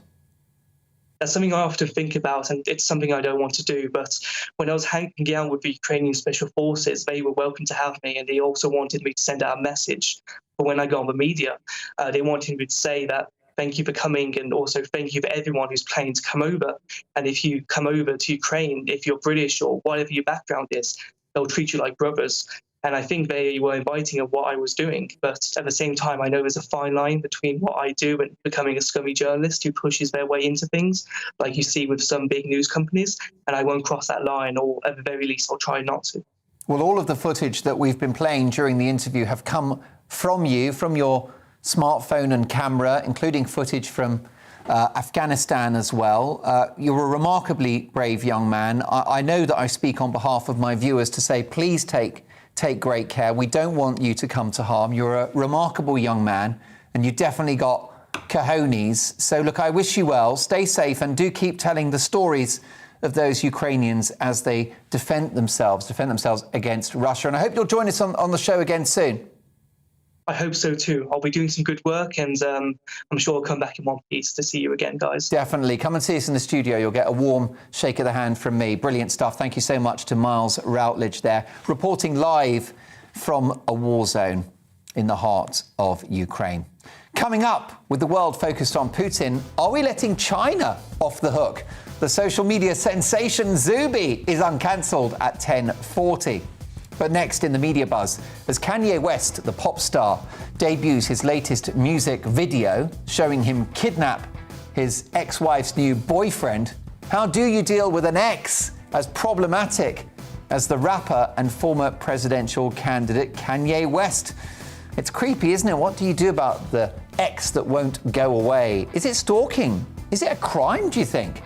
Should we be worried? We'll debate that with my amazing panel. Plus, I've got more front pages as well. See you shortly.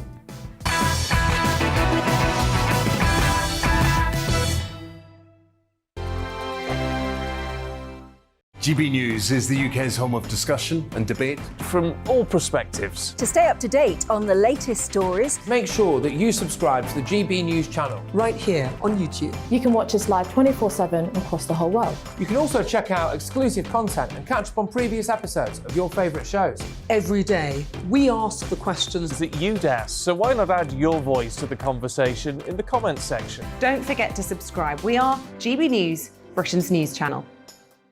Every night at 11 on GB News, we bring you the next day's stories the day before. It's basically like time travel.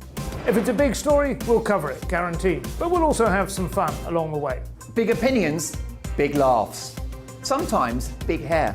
This is Headliners, the paper review show that won't send you to sleep like the others will. 11 p.m, 7 nights a week. Join us.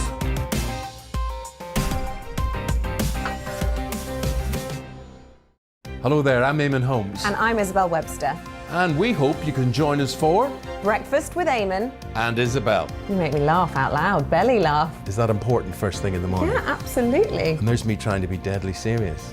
News is a serious business. Yeah, I have to rein you in sometimes. Well, it doesn't stop us laughing at it. It doesn't stop us having an opinion on what's going on. Yeah. And it certainly will not stop us reflecting what you think. Weekdays from 6 to 9:30 on GB News. I'm Dan Wootton. Join me Monday to Thursday from 9 to 11 for the feistiest and most fun news debate on TV, where free speech reigns. I'll bring you a sharp take on the day's biggest stories, bombshell newsmaker interviews, and A-list guests. And I guarantee you, no spin, no bias, no censorship, and no reason to go to bed. That's Dan Wootton tonight, Monday to Thursdays from 9 on GB News.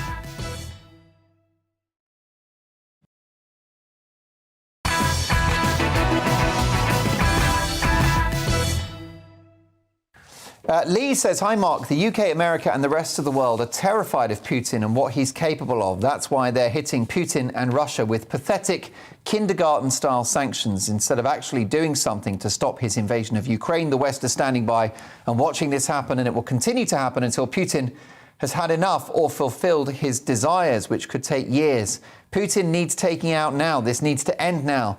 Time for the West to stand up and act strongly and powerfully. There you go, powerful words. Well, on these sanctions, how about this from Tim, who says, Dear Mark, this is emphatically not the fault of NATO, a defensive alliance. The only way to defeat Putin short of a world war, which no one would win, is to use the fiercest sanctions. The Russian generals will do the rest.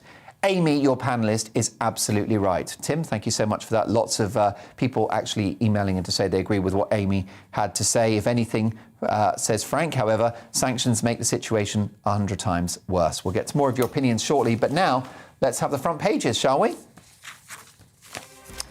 And let's start with the Daily Telegraph. Putin's chilling warning. Worst is yet to come. President vows to take the whole of Ukraine and impose martial law at home. Also, mayhem on maternity wards as terror of bombardment brings early arrivals. Interesting story that, we'll keep an eye. How about this in The Guardian? Putin prompts fears of the worst to come in Ukraine. And 2 more oligarchs face UK sanctions. Let's head to The Independent now. Ukraine warned worst to come as attacks intensify. Putin tells West he will continue bombing until the end. What a chilling statement that is. How about the Daily Mail? Who'll rid the world of this ranting madman? Vladimir Putin last night vowed never to abandon his assault on Ukraine. The Sun next. As despot calls Ukrainians extreme gangsters and accuses them of using civilians as human shields, a father cries over the body of his dead son. Putin is the extreme gangster. And The Sun, by the way, started a Ukraine fund. Brilliant campaign from The Sun, representing and reflecting the generosity of you, the great British public. The Mail have had a campaign as well supporting Ukrainians, and they've raised, I think, 2 million quid so far. I really think this country is perhaps the most generous in the world. How about The Times next? Putin vows total victory. Russian president claims Ukrainians have been brainwashed. The worst is yet to come, warns Macron after phone call. How about The Star? John Terry dips his toe into geopolitics. Full kit plonker. Yes, we were sorely tempted, folks. What we really needed, as the world goes mental, is ex-Chelsea numbskull John Terry dabbling in a bit of complicated world politics. He just tweeted that Roman Abramovich is the best owner in the world. There you go. A bit of much-needed satire from The Star, who can always be trusted to offer light relief, as can my panel, who I should say, Caroline gave me that note, who are a really great panel, not just over-the-top fantastic. Those are your front pages. Right, let's crack on now. So much more to get through. We've squeezed in the best part of the show, especially for our media buzz, because I can't wait to get our teeth into the next story. Political commentator Dominique Samuels, publican and campaigner Adam Brooks, and author and broadcaster Amy Nickel. Now, rapper, Trump's best friend and former presidential candidate Kanye West has released a new video featuring his ex-wife Kim Kardashian's new boyfriend. The bizarre video came hours after Kim was legally declared single by a judge at Los Angeles County Superior Court and shows her comedian boyfriend Pete Davidson being kidnapped, decapitated and buried. This follows a string of troubling stunts by Ye, which is how he's known now, to reconcile with his estranged wife and mother of his 4 children, who he split with in February 2021 after almost 7 years of marriage, despite her relationship with Davidson sending her a full truck of red roses. That's right, a truck full of red roses on Valentine's Day. He even bought the house opposite her Los Angeles mansion. Creepy. And if that wasn't enough, this is his brand new love interest. You've got to say, she's a carbon copy of Kim. But is she a Poundland Kardashian? Well, there you go. Let's ask my panel. It's hard, isn't it, to move on after a breakup? But surely this is a bit much, isn't it, Amy? You've written about relationships. I have written about relationships, had a few too. Some have come to an end. But I think it's important here to note that You can't say bunny boiler, Mark. The man has a mental health condition, and speaking about somebody living with bipolar and describing them as a bunny boiler, it's not the kindest way to speak. No, but do you think, I mean, what is the best way to deal with this? Is it the courts? Is it legal action? Or is it... I think, first of all, it starts with maybe helping him rather than mocking him, perhaps. I feel like, did we learn anything from the way we spoke about Britney Spears and the noughties, that whole period of completely calling women train wrecks, saying people are mad, all this type of thing. And we're kind of repeating history a little bit with the treatment of Kanye West. It doesn't warrant what he's done, but it does offer us a way to understand what's going on a little bit better. Putting, you know, his actions are very much in the public sphere. I mean, this is a well-crafted pop video he's made. He's probably spent thousands making that video. But as is his bipolar diagnosis. It's not like I've hacked into his WhatsApp and have outed his innermost thoughts. I'm not sure I'd want to. I just think we need to approach it with a little bit more kindness and compassion rather than mockery. I think a lot of what Kanye does is like professional trolling, and although, watching that music video, it's a bit extreme. Pete Davidson's actually in the lyrics of the song. It says, "God save me from that crash just so I could beat Pete Davidson's ass." So that's why he's actually in the video. And the issue is, he doesn't want someone that, like Pete Davidson, who looks like a child, around his children. He's friends with very weird people. He's a very weird guy himself. He's made really weird jokes about babies previously during his stand-up comedy shows. I wouldn't want someone like Pete Davidson around my kids either. I think when it comes to Kanye... Sorry, go on. Let's just have it right. He's done this so everyone talks about it. Controversy is free PR. And he's got a new album out. And it's working. We're talking about it now. Is it harsh to call him a bunny boiler, a term that I came up with in our meeting this morning? I don't think that's harsh. I think that's best left in the 80s. Are we in danger of mocking mental illness? Have I fallen into that trap of mocking mental illness? I don't think you have, because Kanye, I don't think someone who, is an amazing fashion designer. I personally think he's a creative genius, someone who's worth like 10 billion. I don't think someone like that can be called crazy. Someone who's crazy can't be worth 10 billion. He's a fashion and music. He literally has. He's an icon. He's talked himself about manic episodes. He's said how he's been through things in the past. Yeah, he's got bipolar, but he's not crazy. But I mean, if a celebrity basically stalks his ex-wife, I mean, we're allowed to talk about it, aren't we? You're allowed to talk about it, but I think it's the way you talk about it. And if we find it ridiculous, like a truck of flowers... Can I just say, how do we know that this isn't all planned, and Kim Kardashian and him have some sort of deal that gets them in all the papers around the world? I don't believe her relationship with Pete Davidson's real. She's famous for a sex tape. Let's have it right. Right, she's clever as well. She could have rung him up and said... Can I just say that a lot of us got into showbiz with a sex tape? Right. Don't judge. I paid a lot of... about yourself. I've got... My management are currently sitting on a VHS of me in the mid-80s. The Kardashians, knowing what they do for money and what they do for attention, this could be all pre-planned. This could be a mutual agreement. Or it could be a man's cry for help that could escalate and make it so he doesn't have access to the children that you mentioned. You don't think he should have access to his children? As was the case with Britney Spears. No, she lost access to her children. Yeah, I mean, I understand where you're coming from, but... I just think we need to tread carefully. Let me ask one final question briefly, and we haven't got long, Amy, but what about in a broader sense?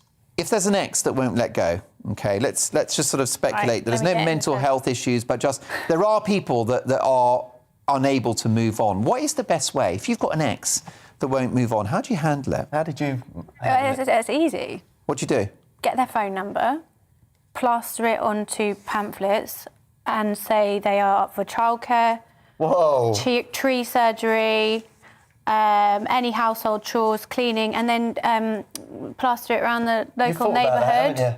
And then their phone number is so busy that... Christ. You know what that is? That's sanctions. They can't use their phone. Sanctions on your ex. Oh, dear. Take away their Nike trainers and their iPhone. I like that. But I thought you were a lovely person. That sounds a bit harsh to me. That's devious. I sound a bit like a bunny boy. I would never call you that. I wouldn't dare. How about you? Have you either been or had an ex that wouldn't let go? Adam, I can't imagine anyone lets go of you. Look at those guns. Exactly.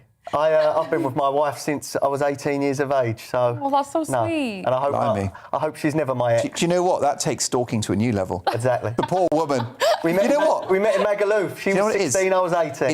It's the free old speckled hen that keeps her on board, isn't it? Exactly that. Always marry a publican, ask Mrs. Dolan.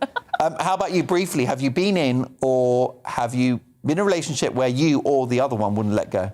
Yeah, I just had to block on everything. Is that right? Completely ice. And they normally go away. Yeah, well, I'm sure they do, if they've got any sense.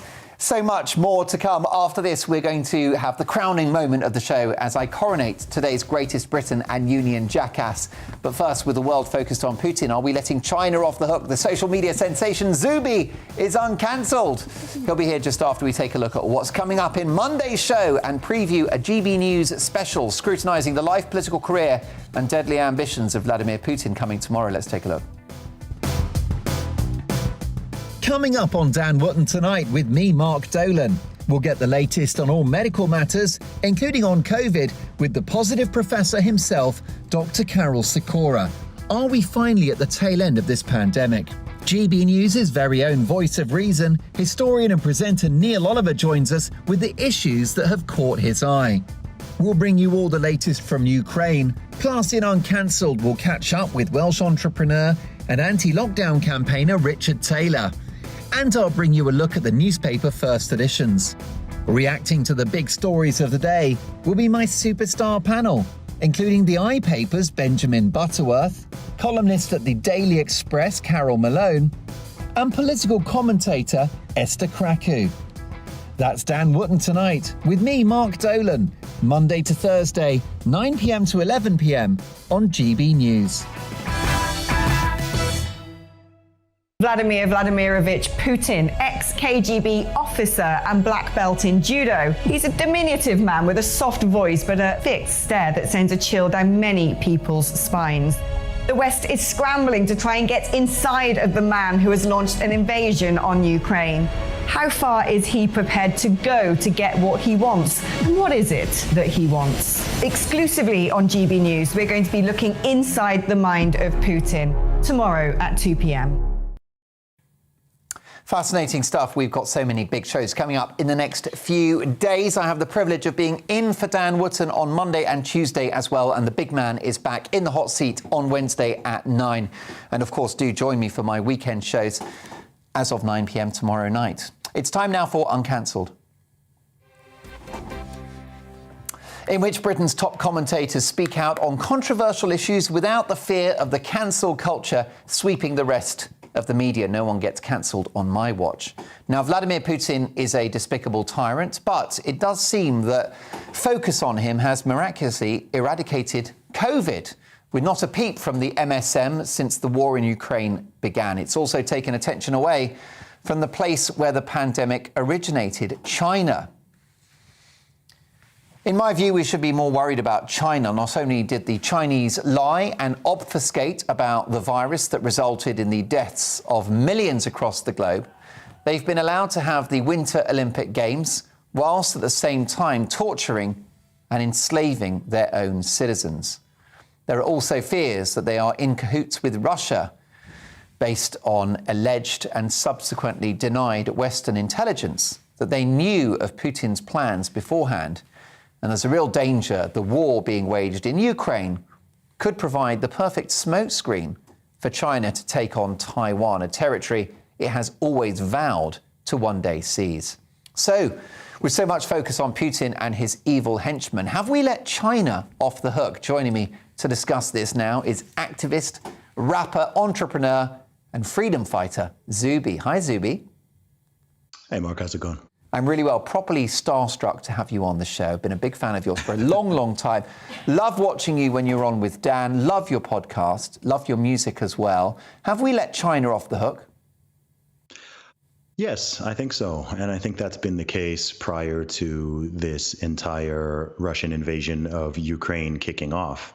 It's a point that I've brought up many times over the past 2 years, that it was really striking me as odd how quickly people seem to forget about where the entire COVID situation began and the absence of questions around certain things. I mean, for example, the country of China officially, over the course of the entire past 2 years, only logged, I think, around 5,000 COVID deaths, which, given a population of over 1.3 million people and it being the epicenter of the viral outbreak with Wuhan, there's a lot of questions about that, and it seems like everybody just ignored it. How did the virus even originate? Was it something that was leaked from a lab? Was it intentional? Was it not intentional? It was certainly covered up and lied about for a while, and there haven't been enough questions and inquiries into this.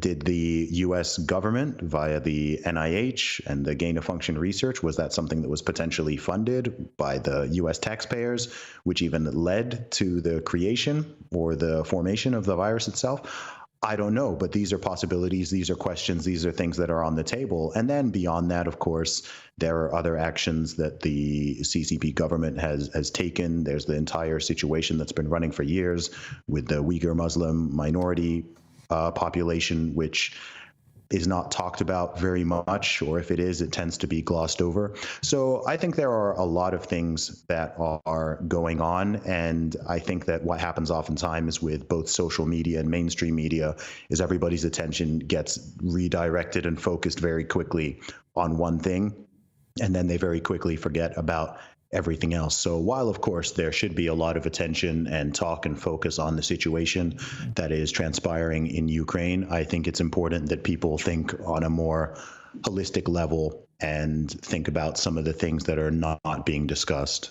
And what really worries me, Zubi, is that we seem to be in the West giving up those important values, especially freedom. Look at what's happened in New Zealand under the Kiwi Mussolini, Jacinda Ardern. You've also got Justin Trudeau in Canada. The West is giving up principles like freedom, which, as you've said in an interview earlier this week, is what is special about the West, those values. And we seem to have imported Chinese values, in particular, state control.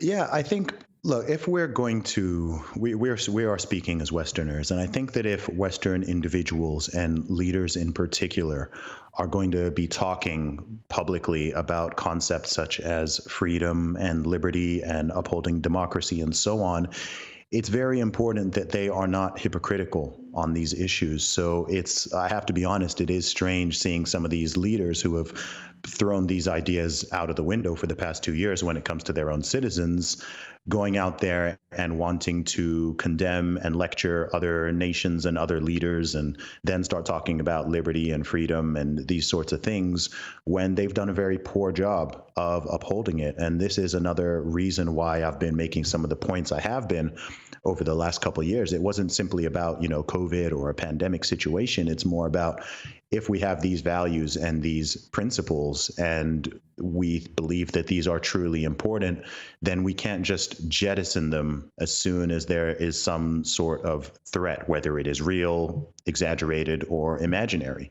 Otherwise, I mean, if you have principles and you only uphold them when it's easy to do so, then they're not really principles at all. So I think it's put a lot of people on this very shaky ground now. And I think even now with what's going on, we have some information, but the situation is complex and it's evolving. There's a lot of history here. I am myself, I'm not going to pretend that I have all of the solutions and I know everything that's going on, because I don't. And there's a lot about the situation I don't truly understand. But I think that we should all be striving towards the truth and striving towards these conversations. And if we don't have all the answers, at least be asking certain questions. Definitely. To find out more about Zubi's amazing music, his clothing range, his podcast and his writing, go to zubimusic.com. Zubi, thank you so much for joining us. I know you'll be back with Dan in a week's time. It's time now to reveal today's greatest Briton and Union Jackass. Dominique, Adam and Amy are going to help me with this. And Dominique, give me your greatest Briton. So he's American. I'm going to nominate John J. Mearsheimer. He's an American political scientist, and I think he's been great as he's predicted the crisis in Ukraine.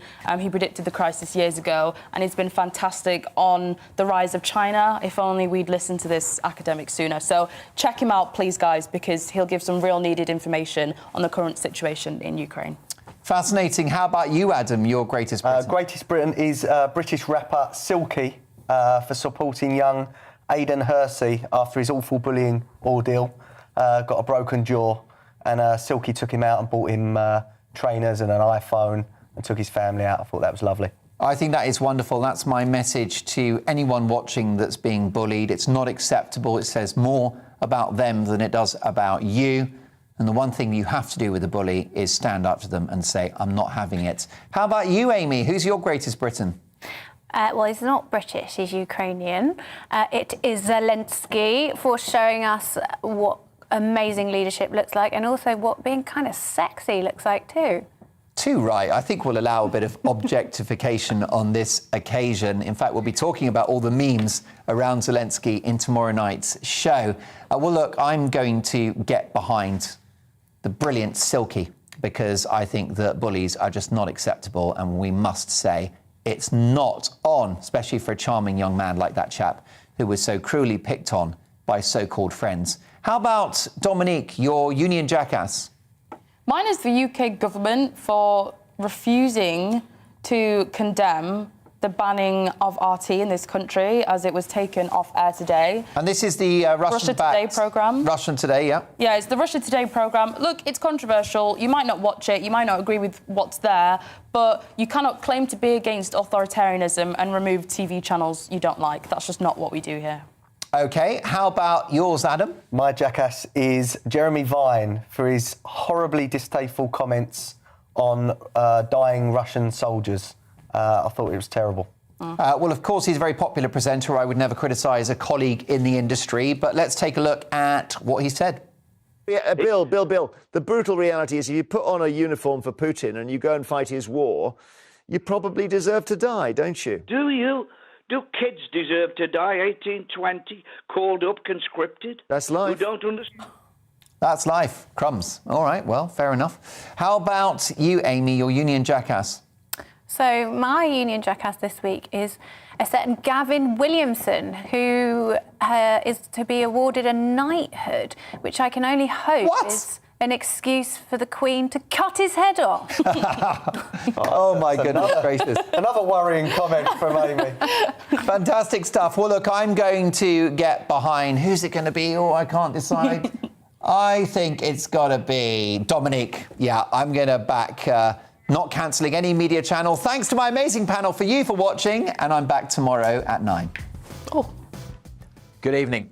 Light winds creating a slow-moving weather picture at the moment, which means for some, particularly in the east, tomorrow will be wet and dismal, whereas in the west it should be reasonably bright with some sunny spells. Here's the big picture. These weather fronts have been draped across the country, kind of just stagnating through the day today, and they're going to stick around during tomorrow as well, making for a dull, damp evening over eastern Scotland and northern England. The rain is easing off overnight across Wales, but staying dank and drizzly over the Midlands. Misty, murky conditions. Pretty poor on many roads, particularly the M6 this evening, but increasingly the A1M also with a lot of spray and surface water. Further west, clearer skies will allow maybe a touch of frost in Northern Ireland, but mostly we're staying above freezing. But it's not going to feel very pleasant under that zone of wet weather over eastern Scotland, northeast England during Friday. Rain at times over the East Midlands, East Anglia, perhaps the southeast, whereas much of the west will be dry and bright, some sunny spells. Just a few showers for Northern Ireland, South Wales and southwest England. It's in the south where we could reach double figures, but stuck under that rain band, as I said. Feeling pretty bleak, 5, 6, 7 degrees at the very best. That zone of rain isn't really shifting very far either during tomorrow evening, sticking across these eastern parts and, if anything, hinting at coming back as we head into the weekend. Clearer skies across Scotland and Northern Ireland mean a touch of frost here to start Saturday, but we should see plenty of sunshine here on Saturday. Southeast Scotland could be a bit dull and damp, and certainly the bulk of the Midlands, eastern England, seeing a lot of cloud, rain and drizzle on and off during Saturday. And again, as a result, feeling pretty cold, especially on some of those North Sea coasts with the breeze off the sea. But even with some sunshine, temperatures only 8 degrees in Glasgow and Belfast, and maybe only 6 or 7 on Sunday. Most places looking dry and bright on Sunday, but feeling cold, certainly across England, with that easterly breeze.